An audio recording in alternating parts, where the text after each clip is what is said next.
So let's see here. At this stage, very rustically speaking, these would be done. And there's a different style to where you fold down the flaps, and maybe you put a tongue in, and they're shoes, they're coverings. I've been wearing them a little bit to help them mold to my feet somewhat. So they would be done at this stage. I mean, they're just kind of low top shoes, basically slip-ons, if you will, right? But I've added these flaps because we're going to be adding in more addition to the upper here. We've got the welt that I haven't cut. If this was thicker buckskin, you wouldn't see the seams so much, but I'm cool with the way it is now, only because I'm going to cover this with liquid sole, so I'm not that concerned. That'll protect those stitches. But otherwise, thicker hide, you wouldn't see the stitching like that. So yeah, these are how the loops will go in here. I think I probably should have put the loops above the welt, but it'll be fine. Everything will be just fine. So we just got to add the low high tops to the top. So I'm gonna measure around the circumference of these here to figure out the width plus a quarter or a half of an inch for allowance, and then I'm only going to go up this high or so. I'm not going to go up terribly too high. I'm not trying to make superhero boots today. Maybe some other time. Yeah, I wish I had this knowledge back when I was trying to be a superhero, but this is not this sort of cosplay. But here they are. All right, so I'm using some measuring tape to measure around the circumference of the instep here, the instep opening, and this will, I'm using some, clothespins to clip the tape in place so I get more of an accurate measuring. For me, it's coming out to be, and it doesn't look like it on, because I'm doing this one-handed right now because I'm filming on my phone, but it's coming out to be about 14 inches in circumference, right? So I may even give it a little bit more of an allowance of maybe, an eighth of an inch or so. Just for mistakes. It's not like it's going to, it's meant to be ruffled. It's not to be precise. So this is going to be my measurements for this particular piece. And again, I have to stretch it out. I'm doing it one-handed. I don't feel like setting up my whole tripod and all this for this particular project. I may do it some other time where I will be real precise about this process, but just to give you an idea of what's going on here in order to make the upper.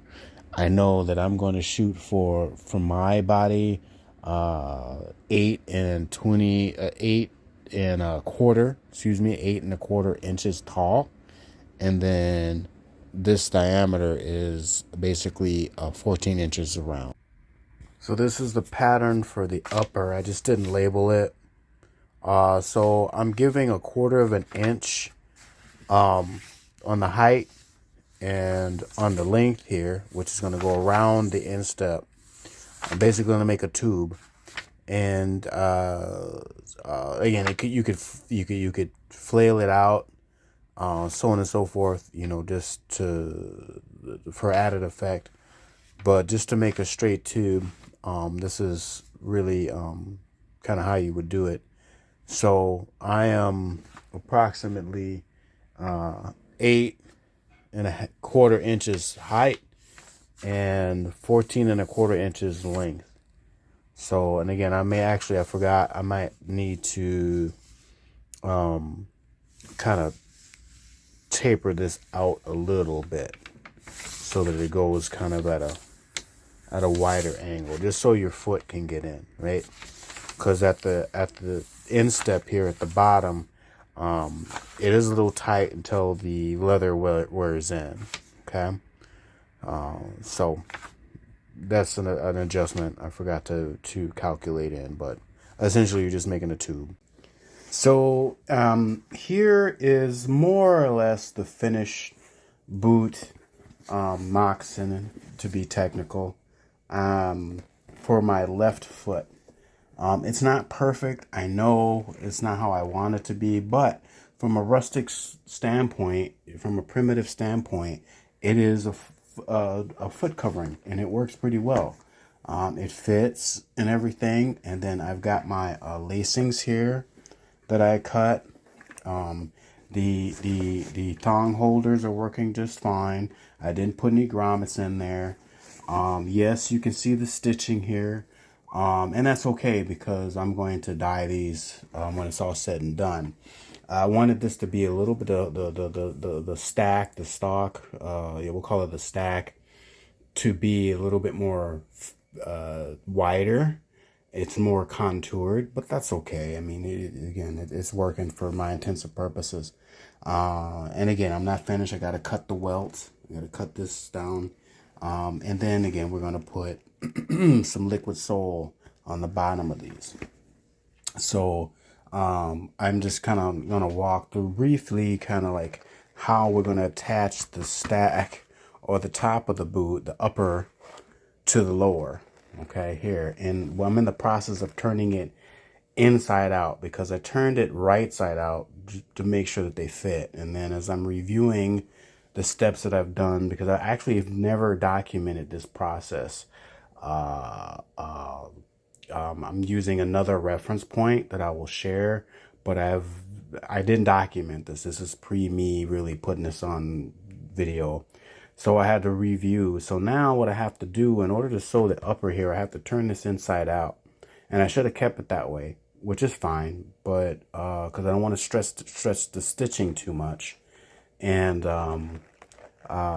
if this sole was like 8 ounces, like really thick veggie tan leather, then you would have to wet it in order to turn it inside out, because once the the rectangle, the upper here, is sewn onto the lower, the lower, you're gonna have to turn it inside out again. All right, so I'm kind of doing this like 3 times already. So I'm stressed. I know I'm stressing the stitches, but again, for the sake of this video, this is why I'm kind of recording this loosely. It's not as succinct as I would like it to be. But this is where we're at, and we're going to get somewhere looking like this. Okay, so I finally was able to get this turned inside out, my right lower, and that's with the help of my my throwing stick, because it does help to have something to push the leather through. Using your fingers alone, depending on the grade of leather, can be kind of tough. And it's blunt at the end, so it's not, going to poke any holes. Anyways, because I've already measured this pattern of this piece, it's going to fit on the back of this like so. Okay, so that's kind of the concept or the idea. Again, I'm not going to go step by step because it'd be a much longer video and very tedious. But I've given, as you can see here, about 1/4 of an inch allowance. And so that's kind of what I want to match, say, this side here, right? So when I start stitching, I'm going to stitch where my index finger is at about 1/4 of an inch. And then I'm going to be stitching it, again, it's inside out, so the flesh side is out. And I'm going to start stitching. Now, there's a middle part here. You may not be able to see it, but I can see it here. Got my little coloring pencil here. Now, this is supposed to meet at the V, or the top of the V. Okay, so it's supposed to meet there, so that everything, if measured correctly, will meet in the back, right? And then we can stitch up the back. Okay, and all I'm going to be using is a whip stitch. Nothing fancier than that.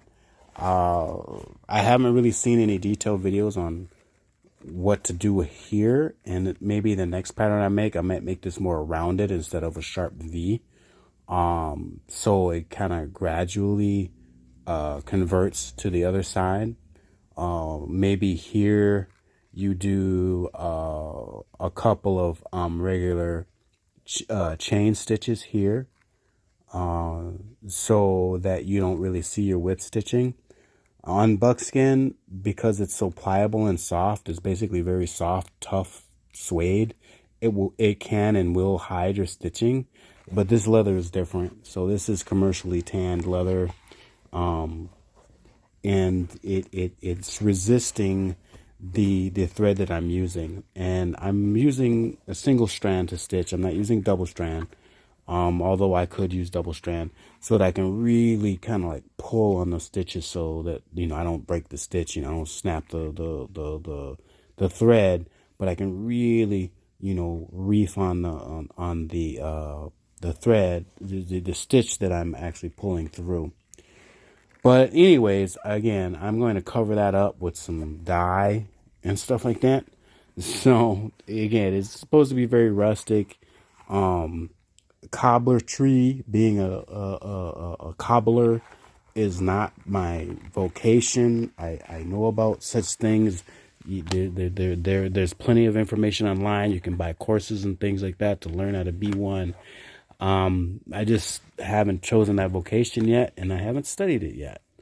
So, yeah. And then, of course, you got to have the tools to do so. This is still a primitive technology channel, so I'm not trying to get too far afoot over into the other side as much as I can help it. So this is where we're at. I will let you know where I'm at as I'm starting to stitch this around. All right, so I began my stitching, and what I'm doing is I'm starting, if you can probably see it better here, my mark at the V, right, in the lower. And then I'm doing just the whip stitching, and then I want to make sure that the ends connect and they're the same, because I want my stitching pattern up the back to be symmetrical. Okay, that's the goal. So that's why I got the clothespin here.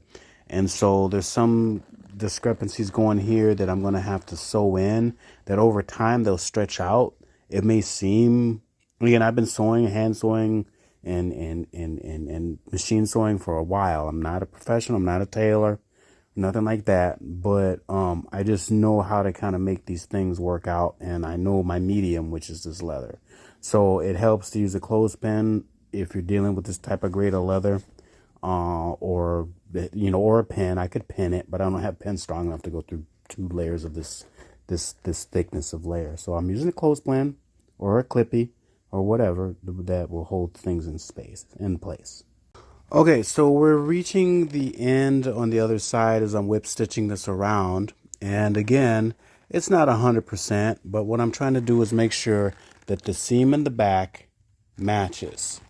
Okay, so that's what's happening. We're going all the way around.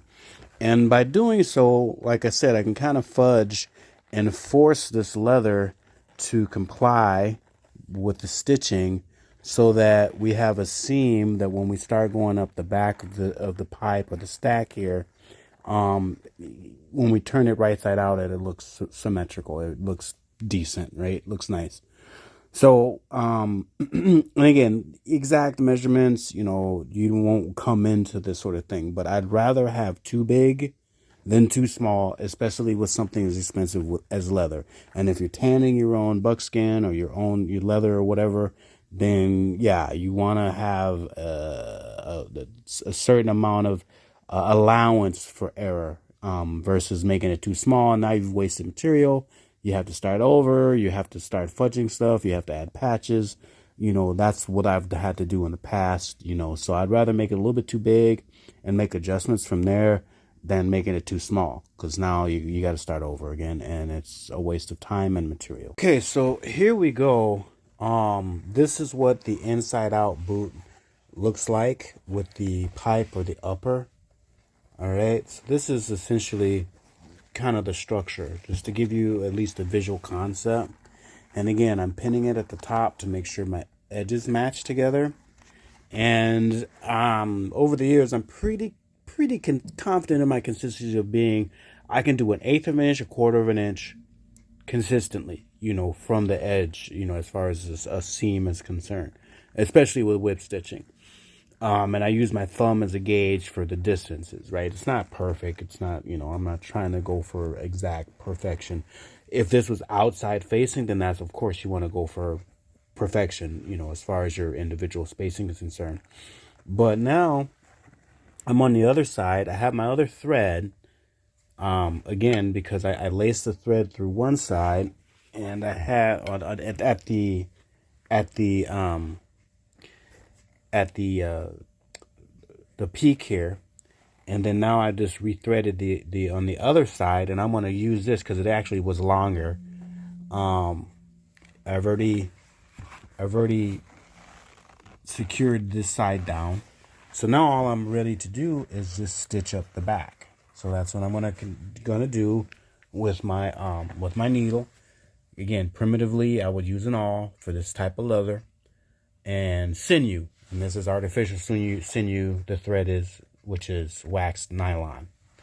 So we're gonna finish this piece by going up the back of the pipe or the stack here, and we should be done. Now then we'll just have to flip it, right side out.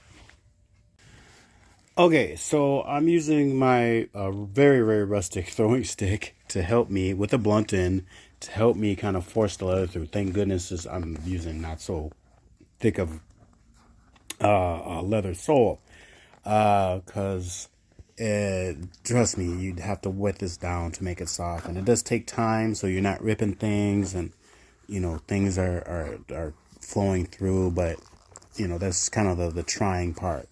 So I'm filming this one-handed, so I kind of have to do this off camera, but I'm almost done. I'm almost got it through. I've just got the tip that needs to come back through, and I'm focusing pressure on the sole, and certain parts of the sole.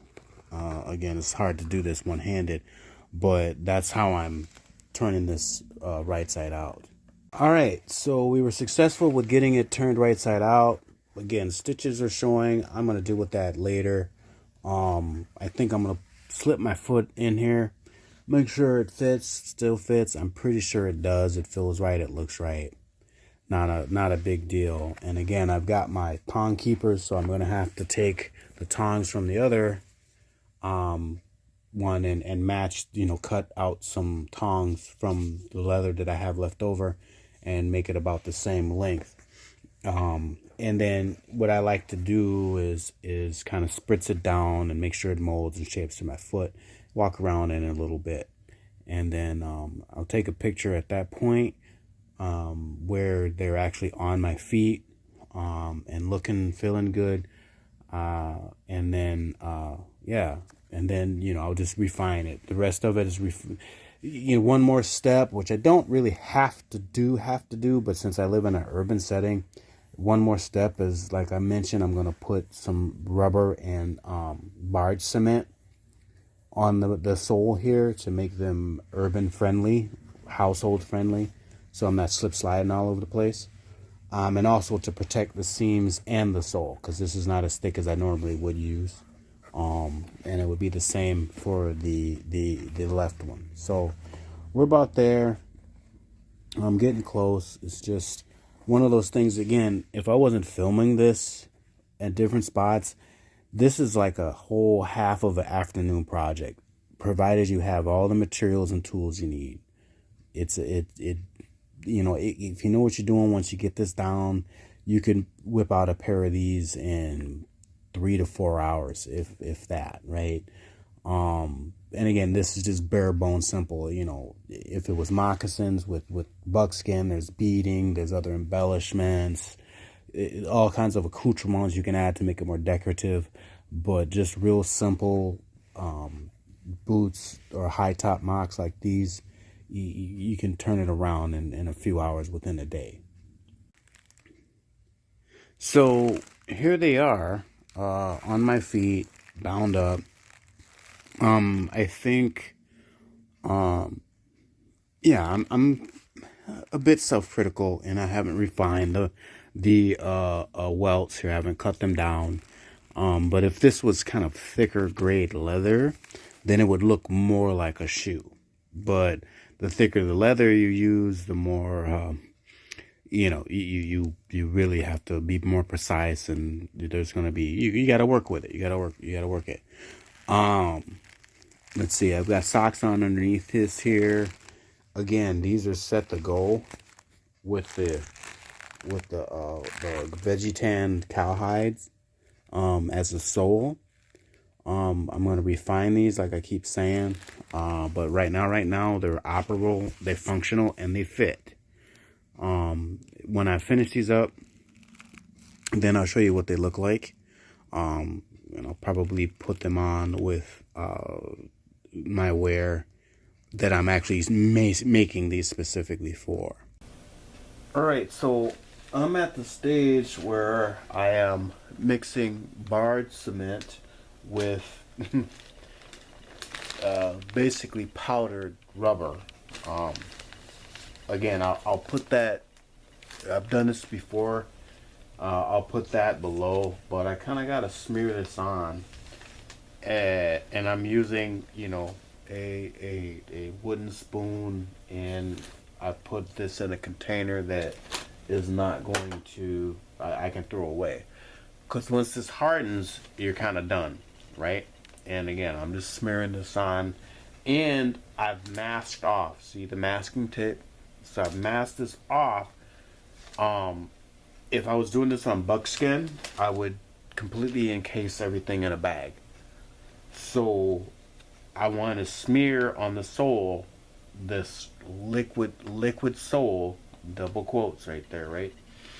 Onto this, so that I can not slip slide away on the linoleum floor or sidewalk, and even sometimes wet grass, right? So this is the next step, to finish this off, and then I'll do some refining, but we're basically done with this. And they fit, they work. I did wear these so that they could mold to my feet, if you will, a little bit, walked around the neighborhood a little bit, but now, so therefore, now that they're fitted to my feet, I'm putting the liquid sole on. And again, this is what it looks like. Bar cement is quite caustic, so you might want to have a fan or be outside to do it. Like I said, I'll put a link below on how to do that sort of thing. All right, so I'm this far along with spreading on the liquid sole. I do that with quotation marks. This is black on black.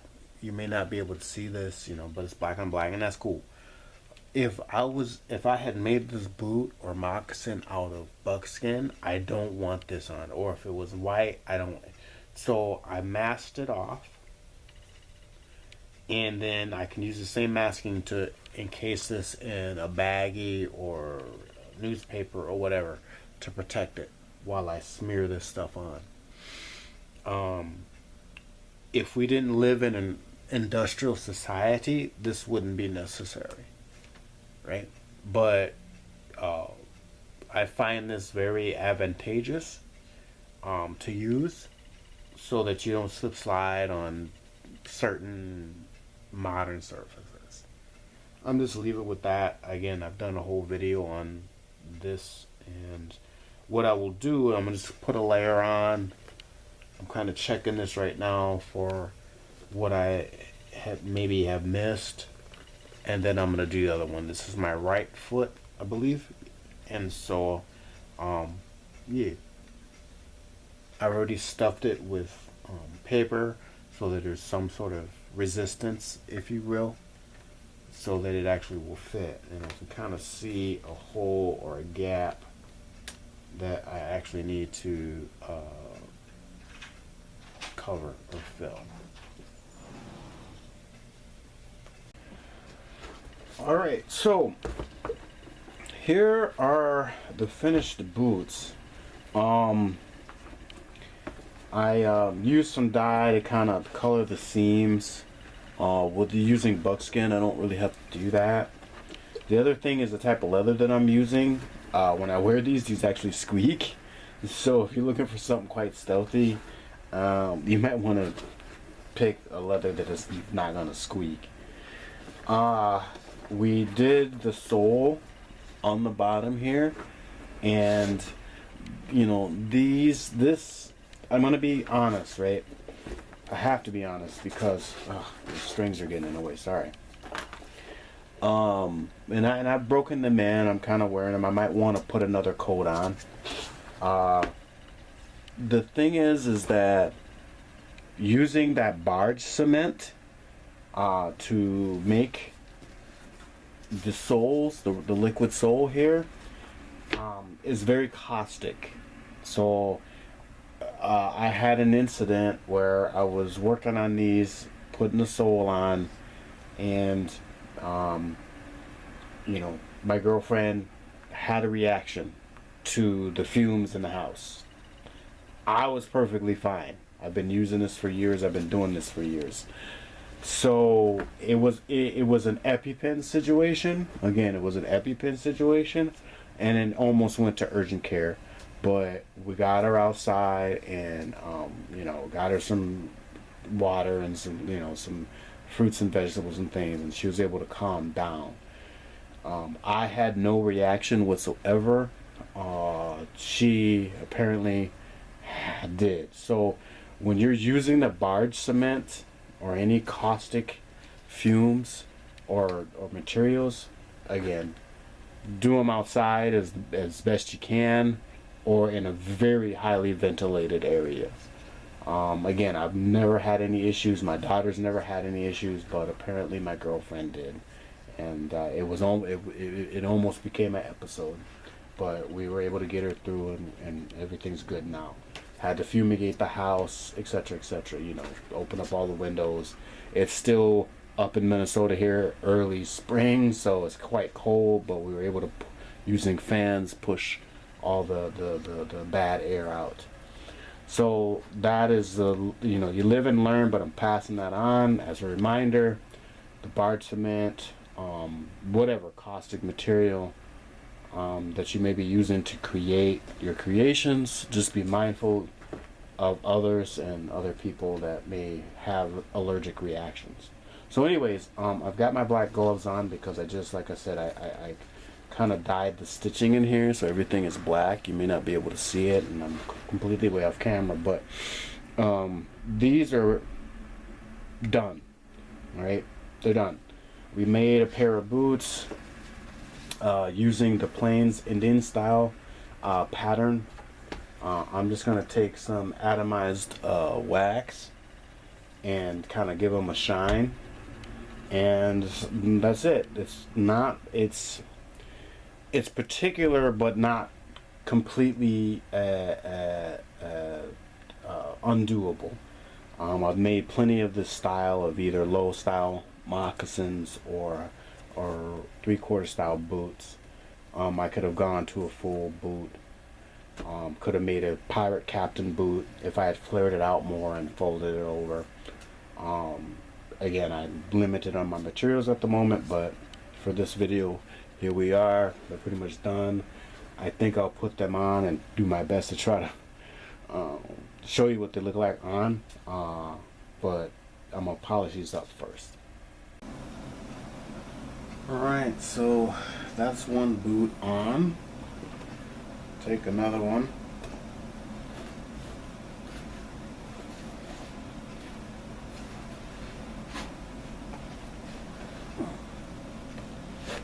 And they both fit. And they will stretch and mold over time, right? So I'll take my lashings, and again I'm going through the front, and I'll just bind around like so, and then put a regular old tie in the front. Again, I could double tie this if I was worried about the tie coming loose, but it's quite comfortable. I've already walked in these. They work. I want to put another layer of liquid sole on the bottom for extra protection. Again, it's something I'm gonna have to do outside now that I know that people in my household can't tolerate it, and that's okay. It's what you should do. So I got my other one here on my left foot, and again, just from the lashings, tie them up,